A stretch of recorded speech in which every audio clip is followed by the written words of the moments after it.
याच्यामधला कायदेतज्ञ ॲडव्होकेट गिरीश राव आपल्या सोबत आहेत.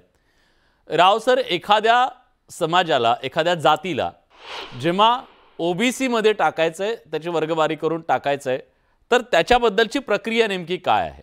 या निवडणुकीच्या आधी सुद्धा काही जातींना आता आपण ओबीसी मध्ये टाकल्याचं बघितलं. त्यानंतर आता ससाणे सरांनी सांगितलं त्याप्रमाणे काही 101 जाती तर मंडल आयोगाच्या नंतर पुन्हा टाकलेले आहेत. तर ही जात, एखादी जात अशी उचलून ओबीसी मध्ये टाकण्याची प्रक्रिया काय आहे? कधी टाकलं जातं? त्याच्यासाठी पहिले कमिशन नेमावं लागणार. कमिशनने त्याचं कन्क्लुजन आलं पाहिजे की ही जमात किंवा जात आहे ती ओबीसी किंवा कुठल्याही रिझर्वेशन कॅटेगरीमध्ये राहिली पाहिजे. जर त्या कॅटेगरीवर राहिली तर ते रेकमेंडेशन करतील. त्या रेकमेंडेशनच्या बेसिसवरती त्यांना त्याच्यानंतर ते GR काढतील किंवा मग जर कायदा बनवायचा तो कायदा बनवतील. तर आता जर आपण जर मराठा समाजाबद्दल जर बोलतोय, आता जो आपला जो विषय आहे, त्यांचे काय फोर्स करतायत की नाही आम्हाला ओबीसी मध्येच पाहिजे.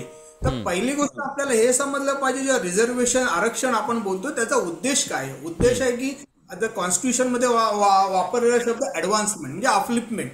जर अपलिफ्टमेंट कोणाला पाहिजे, जी जात किंवा समाज जो खालती आहे त्यांना तो ऍडव्हान्समेंट पाहिजे.